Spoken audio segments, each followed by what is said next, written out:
Assalamualaikum warahmatullahi wabarakatuh. Kembali lagi dengan saya Ahmad Rino Hasan, Guru Pendidikan Agama Islam dan Budi Pekerti SMP Negeri 3 Magetan. Kali ini kami berkesempatan menyampaikan media mengajar yang membahas materi sujud syukur, sujud tilawah, dan sujud syahwi. Anak-anak yang berbahagia,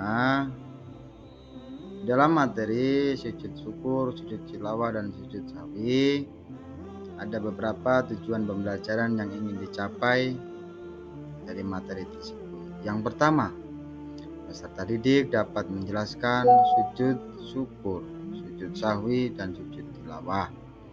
Kemudian peserta didik dapat menjelaskan tata cara sujud syukur, sujud syahwi, dan sujud tilawah.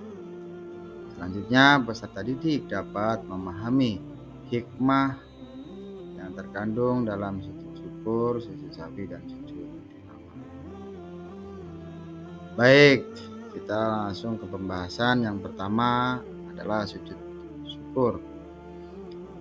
Sujud syukur adalah sujud yang dilakukan sebagai wujud terima kasih kepada Allah Subhanahu wa Ta'ala. Sujud syukur dianjurkan ketika seseorang hamba mendapatkan nikmat atau karunia yang besar dari Allah Subhanahu wa Ta'ala. Jadi, kita sebagai manusia patut bersyukur. Dengan cara apa? Bersujud apabila mendapatkan nikmat yang tiada tara. Contoh, kalian apabila mendapatkan juara kelas atau nilai yang terbaik, nah dianjurkan melaksanakan sujud syukur. Kemudian, anak sekalian, bagaimana tata cara sujud syukur? Yang pertama diawali dengan niat sujud syukur. Kemudian melakukan takbiratul ihram. Selanjutnya melakukan sujud syukur atau satu kali sambil membaca doa. Doanya yang berbunyi Bismillahirrahmanirrahim. Subhanallahi walhamdulillahi wa la ilaha illallah wallahu akbar. La haula wa la quwata illa billahil aliyyil azim. Nah, itu yang dibaca. Setelah membaca doa, kemudian bangun dari sujud dan diteruskan dengan salam. Itu tata cara sujud syukur. Baik, anak-anak yang berbahagia, kita lanjutkan pembahasan yang kedua, yaitu sujud tilawah. Apa itu sujud tilawah? Artinya sujud yang dilakukan ketika membaca atau mendengarkan ayat sajadah. Ayat sajadah adalah ayat yang menganjurkan untuk sujud bagi orang yang membaca atau mendengarkan ayat Al-Qur'an, baik di luar sholat maupun di dalam sholat. Hukum melaksanakan sujud tilawah adalah sunnah sesuai dengan anjuran Rasulullah Shallallahu Alaihi Wasallam. Jadi, apabila kalian mendengar ayat as-sajadah, maka disunahkan untuk bersujud. Adapun ayat sajadah dalam Al-Quran, yaitu dalam Quran surah Ar-Ra'd ayat 15, Quran surat As-Sajadah ayat 15, Quran surat Al-A'raf ayat 206, Quran surat An-Najm ayat 62, Quran surat Maryam ayat 58, Quran surat Al-Hajj ayat 77, Quran surat Al-Alaq ayat 19. Kemudian Quran surat An-Nahl ayat 49.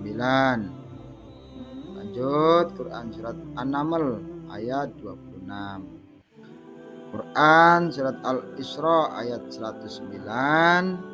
Quran surat Asy-Syadd ayat 24. Quran surat Al-Hajj ayat 18. Quran surat Al-Insyiqaq ayat 21. Dan yang terakhir Quran surat Al-Furqan ayat 60. Itu ayat sajadah yang ada dalam surah-surah tersebut. Kemudian bagaimana tata cara sujud tilawah yang dilakukan di luar sholat? Yang pertama adalah menghadap kiblat, kemudian berniat, kemudian melakukan takbiratul ihram. Lanjut, sujud 1 kali disunahkan membaca doa sujud tilawah, yaitu berbunyi Bismillahirrahmanirrahim. Sajada wajhiya lilladzi khalaqahu wa sawwarahu wa syaqqa sam'ahu wa basarahu bi haulihi wa quwwatihi fatabarakallahu ahsanul khaliqin.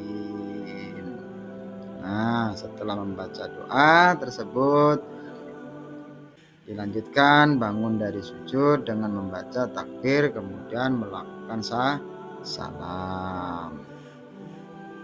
Nah, itu apabila dilakukan di luar sholat. Sedangkan tata cara sujud tilawah yang dilakukan di dalam sholat, yaitu jika dilakukan di dalam sholat, orang yang sedang sholat dapat langsung melakukan sujud tilawah setelah membaca ayat sajadah. Setelah sujud, langsung takbir dan kembali berdiri untuk melanjutkan sholat. Dalam sholat berjamaah, jika imam melakukan sujud tilawah setelah membaca ayat sajadah, maka makmum harus mengikuti. Begitu juga sebaliknya, apabila imam tidak melakukan, maka makmum tidak boleh melakukannya sendiri. Baik, lanjut ke pembahasan yang ketiga adalah sujud sahwi. Nah, apa itu sujud sahwi? Sujud sahwi menurut bahasa artinya lalai atau lupa. Nah, lupa dalam segi apa? Nah, kita jelaskan dalam istilah. Sementara menurut istilah, sujud sahwi adalah sujud yang dilakukan karena lupa atau ragu-ragu pada bilangan rakaat sholat. Jadi yang namanya sujud sahwi itu apabila kita lupa atau ragu-ragu dalam mengerjakan bilangan sholat. Nah, atau dalam keadaan sholat ada yang lupa. Kemudian hukum melaksanakan sujud sahwi adalah sunnah.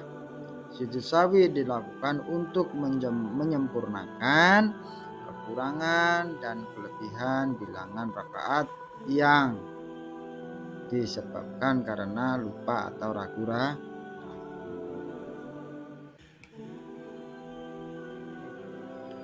Anak-anak yang berbahagia, lanjut bahas tata cara sujud sahwi. Nah, sujud sahwi dilakukan setelah selesai membaca tasyahud akhir sebelum salam. Nah, sujud sahwi itu dilakukan pada saat apa? Pada saat setelah selesai membaca tasyahud akhir, kemudian sebelum salam, kemudian membaca bacaan sujud sahwi, yaitu Bismillahirrahmanirrahim. Subhana man la yanamu wa la yas. Subhana man la yanamu wa la yas. Sujud sahwi dilakukan sebanyak 2 kali. Dipisahkan dan dengan duduk antara 2 sujud. Bacaan sujud sahwi yang kedua sama dengan bacaan sujud sahwi yang pertama. Setelah selesai sujud sahwi, yang kedua dilanjutkan dengan apa? Dengan mengucapkan salam. Anak-anak yang berbahagia, tadi kita sudah membahas masalah sujud pengertian, sujud sahwi, sujud syukur, sujud tilawah. Nah, dan tata caranya. Sekarang kita masuk hikmah yang ada dalam sujud tersebut. Yang pertama adalah hikmah melaksanakan sujud syukur. Yang pertama sebagai ungkapan terima kasih kepada Allah Subhanahu wa taala dalam kehidupan sehari-hari. Nah, karena apa? Diberikan nikmat yang besar. Kemudian tidak sombong atas hasil yang telah diraih pada saat hidup di dunia. Segala sesuatu yang telah tercapai adalah wujud pertolongan dari Allah Subhanahu wa taala. Kemudian hikmah melaksanakan sujud tilawah, yaitu mendekatkan diri kepada Allah Subhanahu wa taala. Dengan sujud tilawah kita sebagai makhluk ciptaannya akan menjadi merasa dekat kepada Allah Subhanahu wa taala, dijauhkan dari godaan setan dan meningkatkan derajat ketakwaan seseorang kepada Allah Subhanahu wa taala. Dan yang terakhir, hikmah melaksanakan sujud sahwi menjadi pribadi yang rendah hati, sportif, mau mengakui kesalahan di diri dan bersegera memohon ampun kepada Allah Subhanahu wa taala. Dan yang kedua, menyadari bahwa manusia tempatnya salah dan lupa. Oleh karena itu, manusia tidak berhak untuk angkuh atau sombong. Baik, demikian tadi media mengajar yang bisa kami sampaikan. Kurang dan lebihnya mohon maaf, dan mudah-mudahan apa yang Bapak sampaikan juga bisa bermanfaat bagi diri Bapak sendiri dan bermanfaat bagi kita semua. Bapak akhiri, wabillahi taufiq wal hidayah, wa ridho wal inayah. Wassalamualaikum warahmatullahi wabarakatuh.